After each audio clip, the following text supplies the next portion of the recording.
A critical pump fails. A technician pulls it off the line and swaps in a brand new replacement. But within weeks, the brand new unit simply tears itself apart under heavy load in the exact same way. When staring at smoking metal, the easiest explanation is to blame the manufacturer. It is tempting to assume you've simply received a defective unit, a lemon. But hardware is rarely the actual problem. The failure usually originates in the facility's data architecture, specifically the framework supporting your computerized maintenance management system. We call this framework the asset hierarchy. It is the operating model that dictates whether your maintenance data becomes a highly structured, usable asset or a fragmented and totally noisy mess. This image contrasts a chaotic cloud of disconnected maintenance documents against a structured, multi-layered asset tree. When information is mapped logically from the broad system level down to the component level, relationships between equipment become clear. If that hierarchy is weak, technicians end up dumping their work orders onto broad parent objects. A failed seal gets logged against an entire system, failure history becomes noisy, and cost tracking turns into a guessing game. When the hierarchy is strong, the workflow sharpens.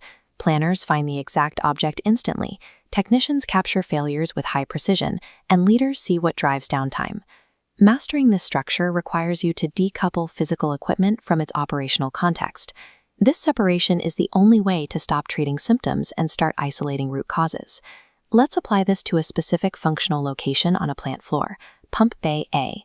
Every 6 to 8 weeks, the pump installed there suffers a seal failure.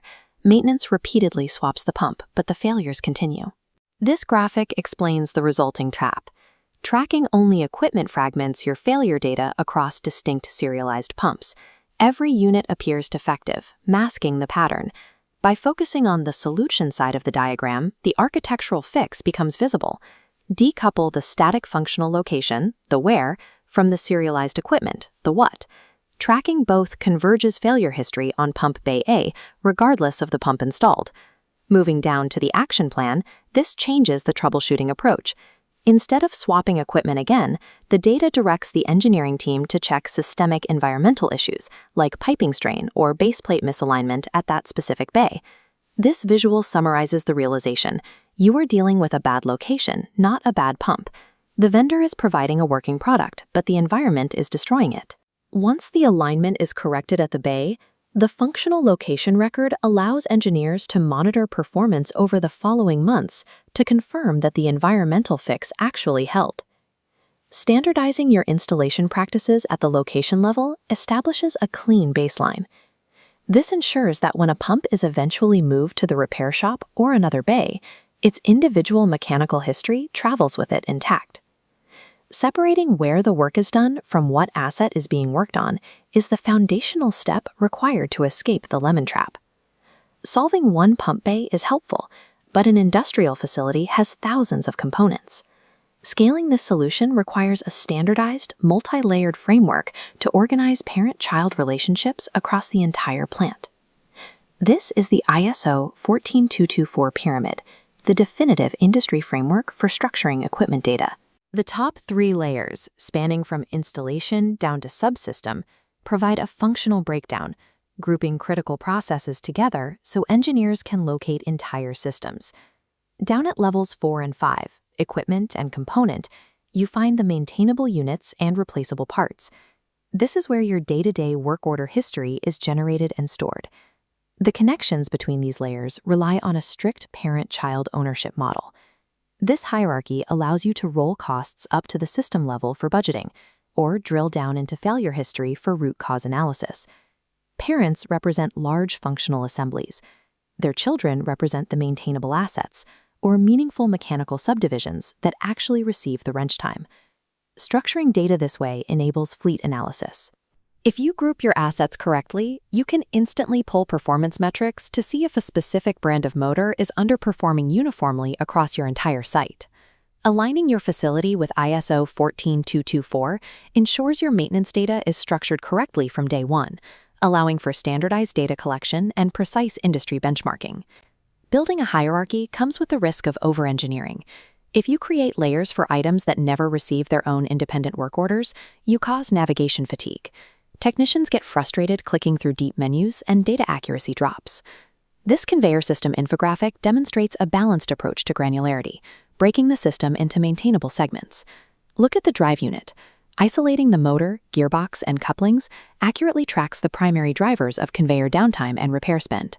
Contrast that with the belt assembly. Separating the belt and tensioning hardware allows teams to monitor high-frequency wear items that require a completely different preventative maintenance strategy. This balance relies on the component rule. You should only create a child asset in your system if it is a maintainable item with independent failure patterns worth tracking.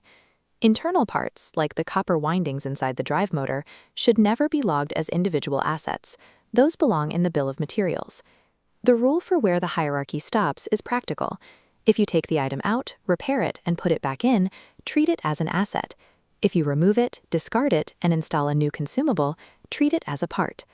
Stopping the hierarchy at the lowest maintainable level captures reliable cost and failure data without overwhelming your technicians with useless administrative layers.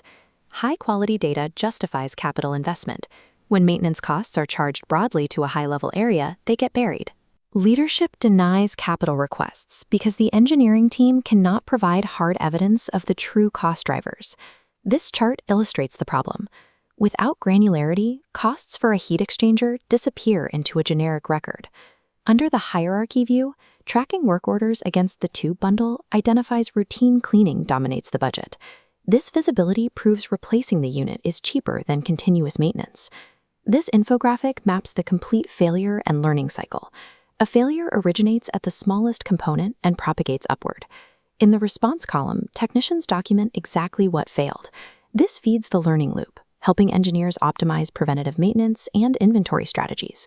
A well-built hierarchy actively converts daily maintenance noise into the lifecycle intelligence you need to make defendable capital decisions.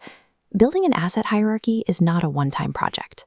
Like the physical equipment it represents, the data structure requires continuous upkeep to prevent it from decaying into an inaccurate mess. You have to avoid common structural pitfalls, like using intelligent IDs. Embedding too much descriptive information directly into an asset's identification tag makes the system brittle and incredibly difficult to manage over time. You should also use the miscellaneous child strategy. By creating a controlled miscellaneous asset under major parents, you can track odd jobs. If costs pool there, it signals that a new permanent asset record is required. The most important element of sustainment is governance. Establishing a RACI model, identifying who is responsible, accountable, consulted, and informed, creates a strict gatekeeper system for your asset registry.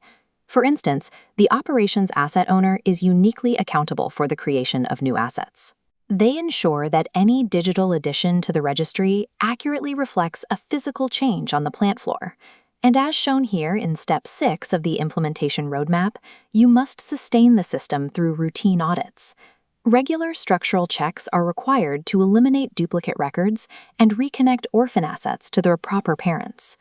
A healthy asset hierarchy provides the skeletal framework for every maintenance decision. This structure serves as the core operating model that makes reliability, safety, and cost control possible across the facility.